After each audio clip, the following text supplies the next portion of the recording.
Look at that, it just popped up just now. Right on.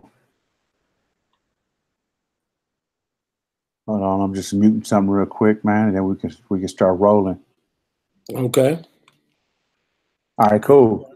Yeah, you know what's funny, man? It's like I look in the back and I see this Jimi Hendrix poster, man. And, you know, it's you know, a friend of mine gave this to me when I had my coffee shops.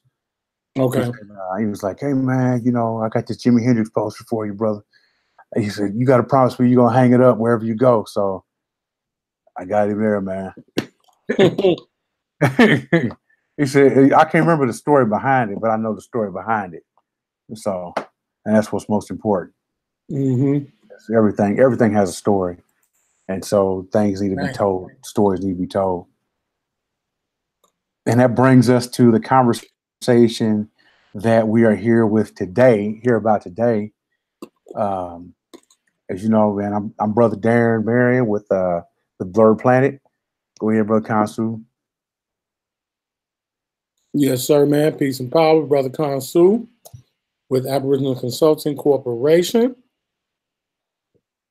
And of course, you know, part of the Blerd Planet, man. Yeah, we get it, man.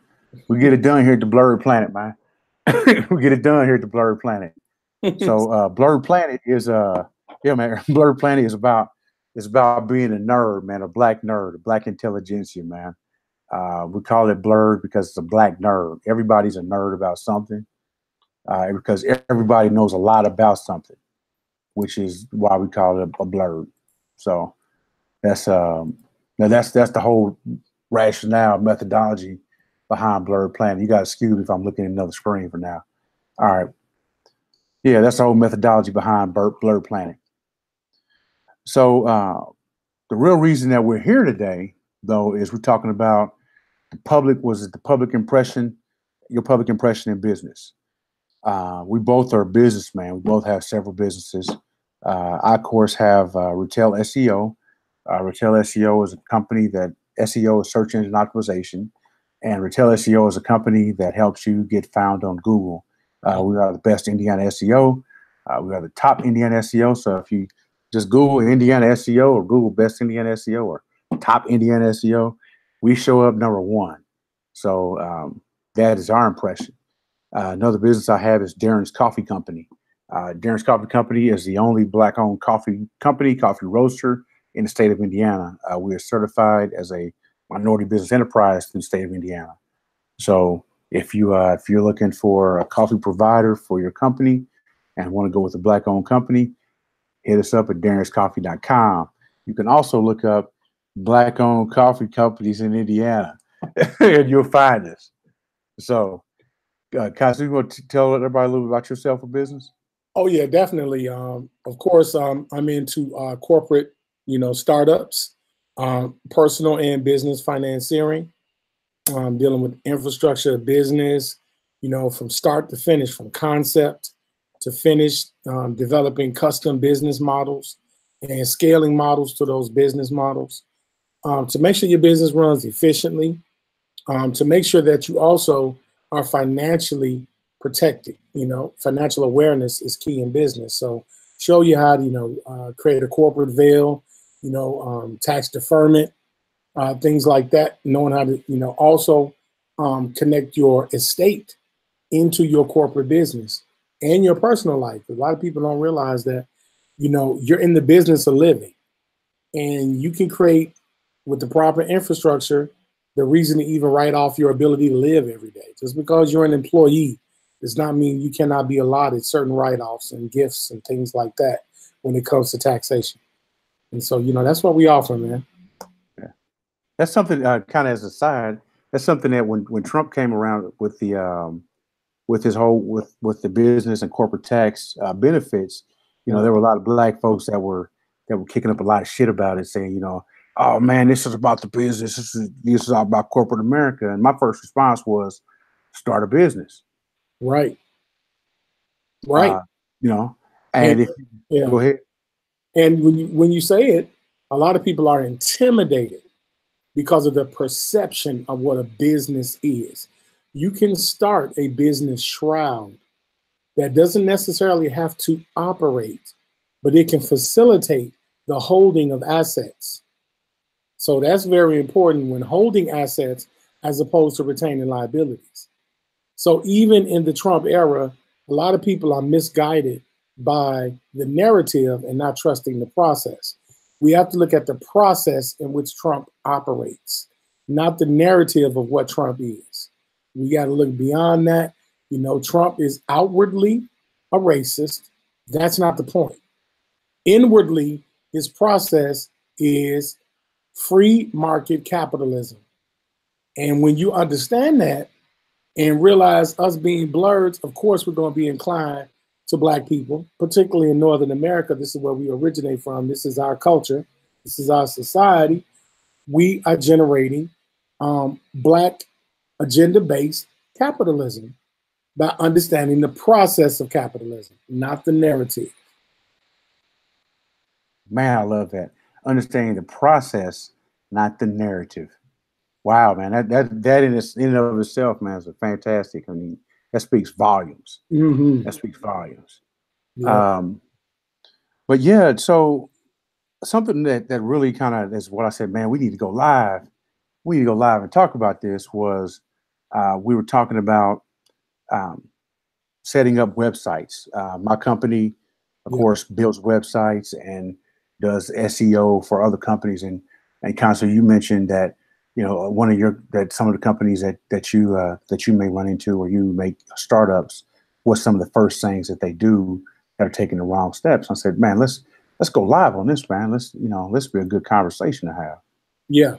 Yeah. One of the most, customary mistakes is identity. When the infrastructure business is built around a SIC code, SIC. And the SIC code is basically your industry code. What your business will be labeled as within an industry. And when you understand that, it helps give you an identity. Okay. So basically, what are your primary business activities? So the NAICS creates codes that basically house your company, because an SIC stands for Standard Industrial Classification Code. All right. And so the Standard Industrial Classification Code gives a bank or a potential customer the ability to understand where you stand up in the world of business. If everybody understands what I mean. If you're in the industry of welding, then you would be in the metal industry. And so a bank or anyone that does an FOIA, which is the Freedom of Information Act, can find out how many steel producing companies are in let's say, America. And then if it's 20 million of them, then they want to see how you compete with the other 19,999,000 welding companies. Yeah. So a person like Darrin becomes absolutely critical.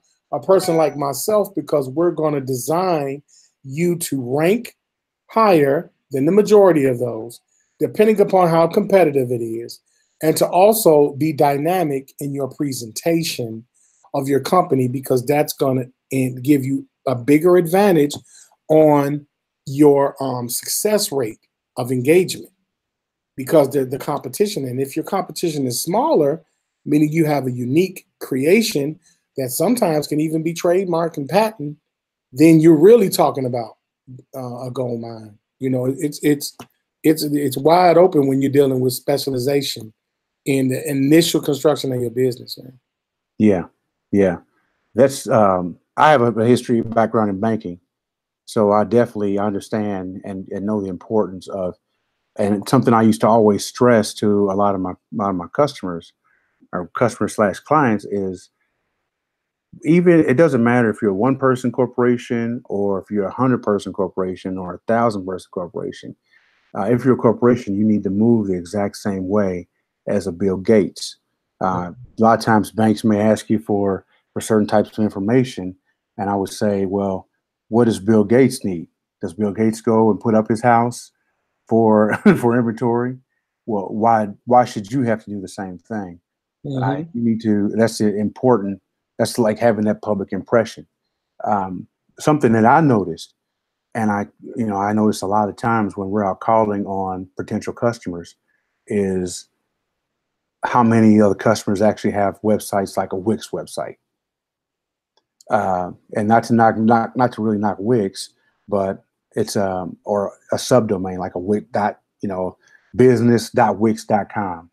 And what that says to me, and what that would say to a customer, or a bank, or a financial institution that's looking to extend credit, is this person hasn't invested 90 to 99 cents in order to really start to build their corporate brand or to build their public impression of what their business looks like. I dress like this for a reason, because I really enjoy what I do, and I get to be behind a computer and I get to wear my hat backwards. That is my impression. Right. That's because I'm a computer guy. So people look at it and they say, "Oh, this guy's on the computer. This guy does websites. This is probably what he looks like. This is probably what people who do websites look like." There you go. That's my impression. Mm-hmm. What are some issues, or what are some things that you've noticed, Khonsu, that people have that roadblocks or stumbles that you may see people actually come into? Knowing how to allocate funds, financial allocation is generally the biggest problem, and that's why businesses usually suffer financially in the first 5 years, because the financial allocation. The next biggest problem is self-employment, the misunderstanding of what an entrepreneur is. An entrepreneur, meaning you invest in enterprises. You are a free market venture capitalist when you become an entrepreneur. So when you are creating a business, you must think owner investor, not self-employed, meaning that you have to be able to automate, delegate, and eliminate your protege. You got to develop. Sometimes it does take an individual person to create the business. Very rarely, though. When you get the concept, which is the model, when you get this, be able to scale the model, you create a business plan. Within the business plan, you have to hire your first employee the minute you turn the lights on. Or what's going to happen is time is going to become your enemy. And the revenue won't matter because you won't have the time to expand and bring ingenuity to your business, because you can't compete with other business owners.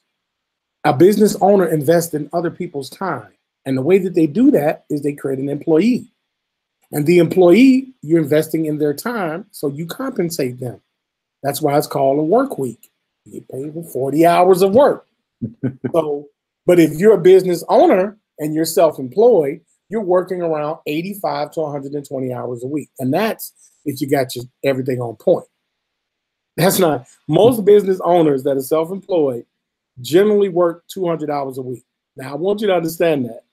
Very little sleep and a lot of, so if you are talking about going into multiple businesses and creating an estate for you and your family as an entrepreneur, you got to think automation. And the first thing to automate is add an employee, whether it's one or many.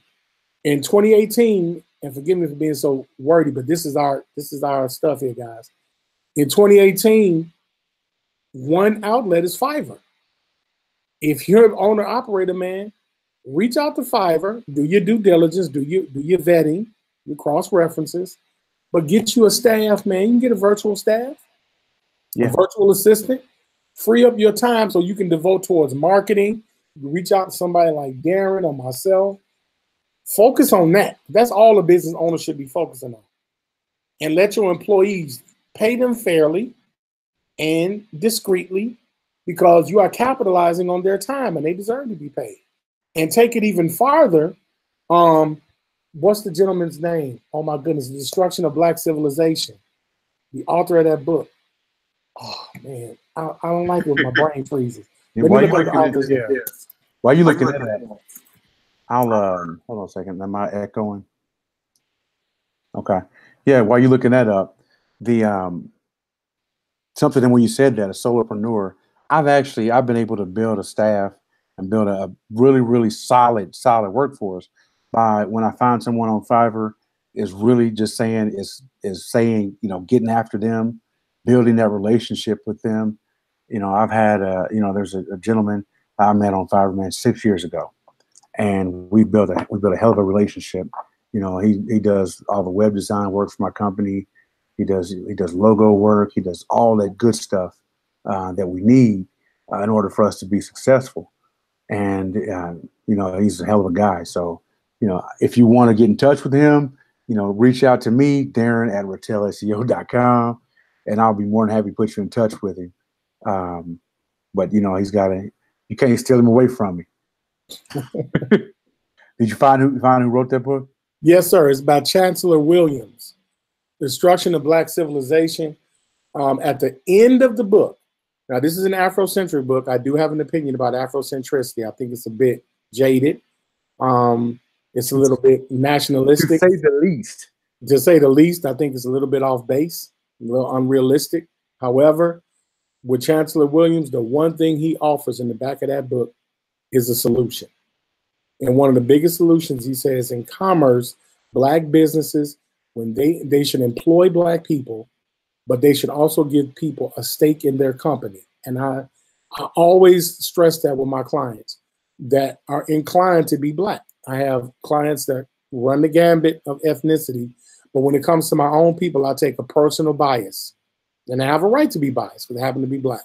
And I tell clients that are Black, please, when you hire your employees, make them Black. And that's okay.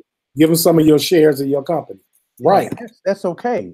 Right. I mean, it really is okay to hire another Black person because you're hiring another Black person. It really is okay. And that's something that, I'm a member of the Grindery and also the technology, I guess, chief technology officer for the Grindery.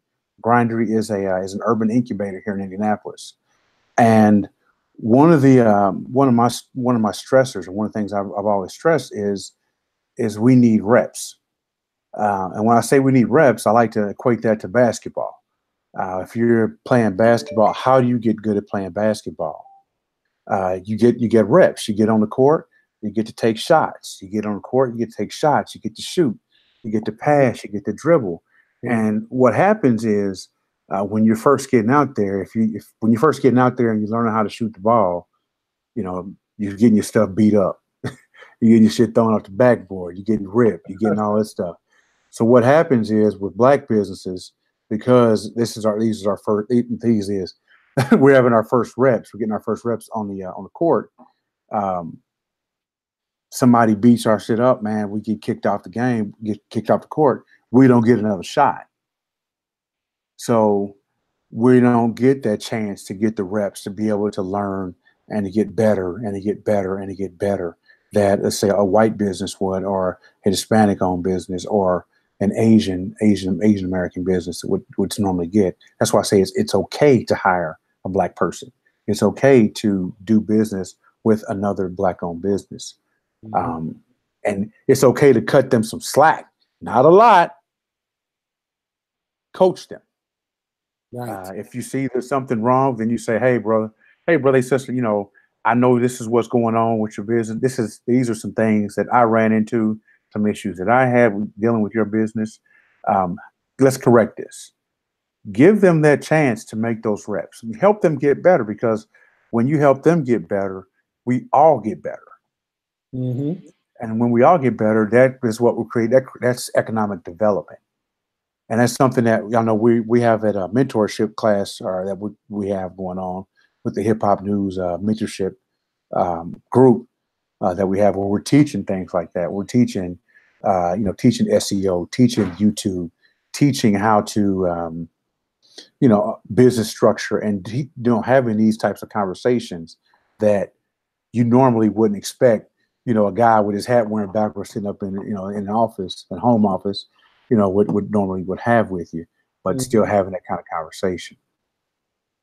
No, that's absolutely correct, B. And these things, it's being a fundamentalist, but also not being afraid of Black fundamentalism when it comes to finance and structure, because one of our biggest problems is poverty. Thomas Sowell is one of my inspirations as a Black economist. Yeah, he's the reason I studied economics in college, man. I mean, he was just the sole purpose of me even getting into finance, because, you know, my initial drive was becoming a historian, African history. I mean, I studied in theology and Egyptology, you know, and that's where I was headed. But then I came into a roadblock, but I saw consistently started conflicting with my spirit, and that was, you know, we can't allocate any economy. We don't have an economy, and we don't know how to retain the finance from our economy. And at the height of our careers, of our family history, rather, forgive me for saying careers, the 1930s, you know, after the antebellum period, we were Republican, independent, free market powerhouse. We were having symposiums that were headed by W.B. Du Bois. He would participate in it, but of course Booker T. Washington, where it was just thousands of Black-owned businesses. We cornered the market in banking and, believe it or not, mortuary science. Life insurance. That was one of our things. That was right. We were millionaires, equivalent to today, and we had our own private commonwealth sector. And once integration came into play, and we went into governmental capitalism, that's a difference, guys. Ethnic capitalism and governmental capitalism is where the lines get blurred. We're not talking about government capitalism. I do not agree with the United States government's form of capitalism, because it's arbitrary law. I'm not talking about arbitrary law. That's how that's how stuff that happens to people like Bill Cosby and Kanye West and all this misinterpretation of a human being's character. That's where that arbitrary law plays against us as Black people, because you're not going to get treated fairly in an arbitrary court. Just forget about it. Any judicial court in the United States, you're not going to get treated fairly. Bottom line. You're not going to find jurors that are registered voters, that don't have a record, that are either married or hold a job over a period of 20 years, that get financial bequeathment instead of servile wealth, because we all Blacks, we got all the servile wealth you want. We got all the history of working for somebody, but we don't qualify to be jurors. We don't get called for jury duty because we don't register to vote. So when we go to court, guess who's sitting there? Your peers are not judging you in the jury. So until we fix that problem, we need a commonwealth capitalistic oligarchy that only wants to make Black people wealthy, period. Because the Koreans do it, the Germans do it, the Hungarians, and they respect some of us, some of them respect us as well, because we generate 1.4 billion GDP. Hell, the Russians do it, man. Huh? The Russians do it. That's what we're against, the Russian oligarchs. Yeah, what do you say? Commonwealth capitalistic oligarchy. I love that. Yeah, I love that, man. I love that. Yeah, the Russians do it, man. And not to mention that, but that's really is kind of what lifted them up out of communism, was the oligarchs, were the people that said, you know, hey, we're going to go in and we're going to build this economy, we're going to build an infrastructure, we're going to take what's allocated to us, and we're going to build that infrastructure. Even what's not allocated to us. I mean, life insurance, like we mentioned, previously, life insurance, that's the fastest way to build an estate. Man, it is, man. Oh, the fast way to build an estate. You pay $100,000, you pay $20,000 into an insurance policy. You die, and it's a $1 million insurance policy. Well, you've just created $1 million of net worth to that family, to your family. You literally bequeathed $1 million to their family, to your family, to your heirs. Don't take my advice, opinion of it, man, but that is what it is. I actually have a website that talks about that. So it's resource10.com. But yeah, man, that's really kind of what I wanted to talk to you about. What we wanted to talk to you about today was just what is the importance of a good impression, your public impression in business. Mm-hmm. You know, that translates not only to having a legitimate looking website, to having your SIC codes and your NICS codes, having your Dun and Bradstreet number, all of which are free to obtain. Mm-hmm.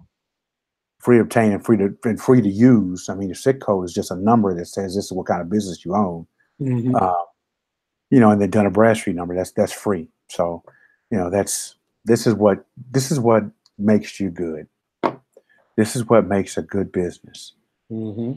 And that's the Blerd way to do it, y'all.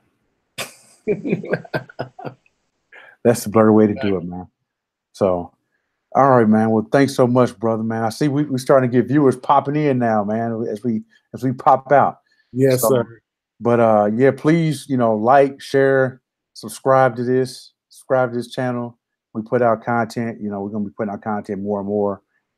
This is going up on the Hip Hop News Uncensored channel because this is part of our some of the conversations that we have with our mentees in the mentorship group that we offer.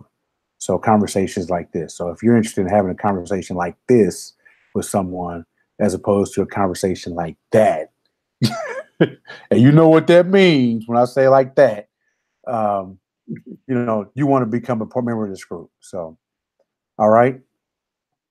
You got anything else, brother? No, that's it, man. Just everybody be prosperous, man. Right on, man. Yes, sir. Be a Blerd. All right, peace.